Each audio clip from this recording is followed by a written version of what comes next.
Hello there guys, my name is the Toxic Pixels and I'm bringing you another video on the PC, and this time I'm playing at Strike at Kokkan from the Back to Kokkan map pack. And wow, don't the explosions look well on PC. So this gameplay is fairly action packed at the end. At the start it's just me running around, getting to the flags, getting the captures for my team. We're flanking down to F because on the 64 Conquest Assault server, if you just go straight up the middle, you're dead instantly, especially when they got tanks there. But this map on PC is generally a lot better. There's more capture points, there's more action, and it feels a lot more varied. Not just running at one point and being shot instantly in the face, which normally happens on PS3. And now we're swimming through the bad textured water, because they never thought we would actually look at it that much on this map. But it's an essential part to this map actually, for flanking routes of course. In this video I want to talk about the benefits and cons of becoming a PC gamer. A switch that I did a couple of weeks ago, or a month or two now, depends what you'd say, but I only got Battlefield a couple of weeks ago. And this game is a lot better on PC. So of course, the pros are basically better graphics, more people in lobbies, better games, exclusive games such as Crysis, which is now ported over to PS3 and Xbox, but the graphics are terrible. And you also are much more accurate once you master the keyboard and mouse, and it doesn't take that long. Don't let that put you off becoming a PC gamer. You'll come to love the keyboard and mouse eventually. Except for flying. Flying takes forever with the keyboard and mouse, and I still think flying is a bit better with the joysticks. But who minds? I'm enjoying the infantry action much more now. The only cons are really you have to have a good enough rig, and you have to keep upgrading it to keep up with the latest games coming out. But if you buy a GTX 690 say about now, you probably won't have to upgrade it for at least a couple of years. Maybe even 3 or 4, it depends how games advance. And assuming games haven't really advanced that much in the past 3 years or so, because they still have to keep up with the current gen systems, it's fine as buying an average graphics card these days. I'm running on a pretty bad graphics card, the Radeon 7650M, and it runs Battlefield about fine. I can play on 720 easily and record like I am now, and then I can play in high resolution and higher graphics settings when I'm not recording, because fraps takes a big impact on your system, and I will be getting a better recording software soon. And I'll probably get off a friend of mine, assuming he's already set up his PC and recording, and he has a big channel. Another con is that you're constantly looking at your ping, your FPS and lag. You tend to only join servers with about 50 ping, 100, because any more than that you are at a severe disadvantage. And if you go below 30 FPS it's unplayable, and you never want to go below 30 FPS. You always want to be above 30 and into this and near 60 FPS, something that I can't do with my rig, but I'm happy enough with the performance I'm getting, and I've got so used to playing at the 30 FPS due to being a PS3 player. So that's about it for the pros and cons, and now on to the next subject of attachments for your guns on Battlefield 3. Now this is a key aspect to the game, and something I don't think people use that often. And there is a lot of guns in this game as well, which people don't use. If you go on console these days, everybody's just using the M16 or the M4 and A1, as they have it locked for built-in classes as they've leveled up through time. And it is quite a shame to see that DICE took all this effort to make these brilliant guns, but due to the PS3 controls and Xbox 360 controls, they are basically unusable due to the recoil. Because on PS3 and Xbox the recoil is very hard to control. Now coming over to PC, using your gun is a lot easier. The recoil is less and the overall experience is more fun. And look at this here, bail out, I see a tank, see 2 guys, that's why I didn't want to leave that space. Gonna come up here and eventually get my head shot off for being a coward. Should just try to plow through and maybe I would have survived, but nope. I get both of us dead. Now on to the next scene.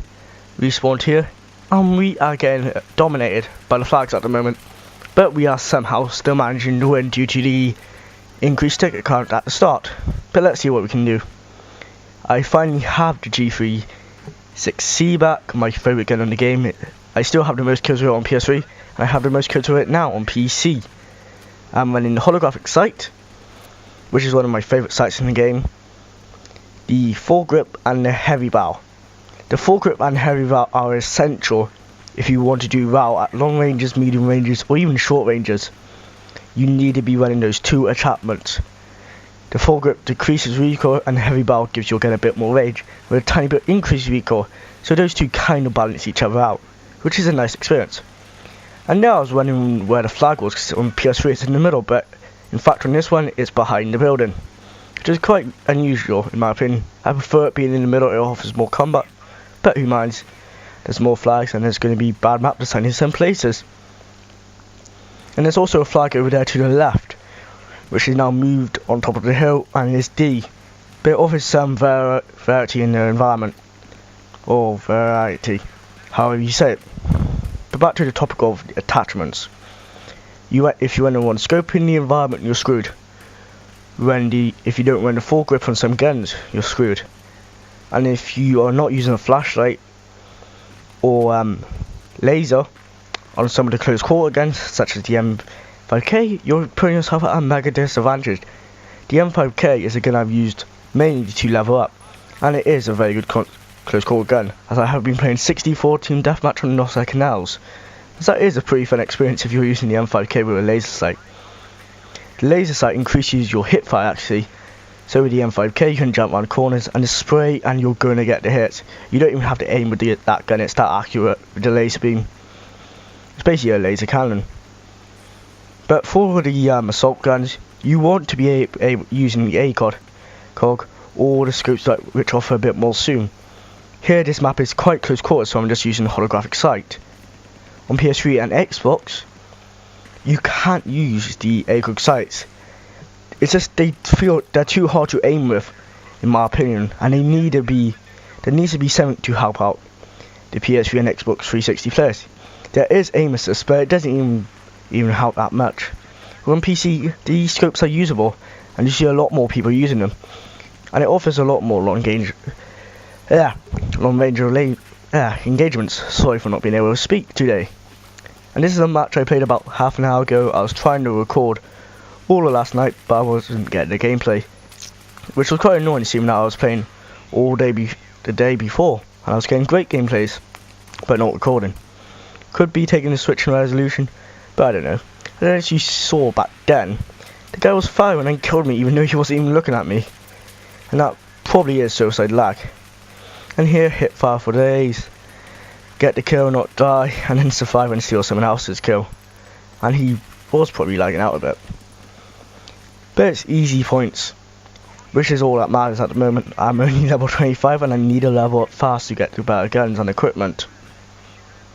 I have basically just finished completing the engineer class, the best class on the game, as it offers the RPG and repair tool, as I enjoy the vehicle side aspect. I have started to enjoy the close quarter combat a bit more now, seeing my aims improved, but I still enjoy the large tank maps. And I brought you this gameplay with infantry because it's the topic I'm talking about.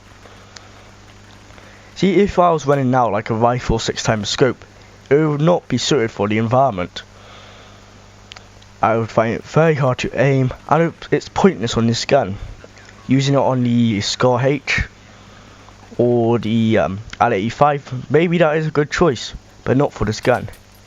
Choosing your attachment is also vital to what gun you're using. Use the wrong gun with the wrong attachment and you are basically going to die a lot.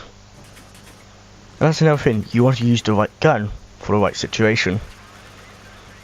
You want to follow on combat, you want to be using a heavy machine gun with a large scope and a bipod, or an assault rifle, maybe with a bipod, maybe with a foregrip, but you want to be using the Scar or the L85. Both assignment guns, but both vital to the battlefield. There's no really default gun in the game for long range. There's no gun that you really unlock for the assault class. The guns such as the D383, the Scar, both battle rifles, you both have to unlock through other aspects of the game, such as assignments or co-op. And I have to redo the co-op, which is pretty annoying. But that's it for this video. I hope you enjoyed the commentary. Please like, favourite and subscribe, and share it with all your friends. See ya.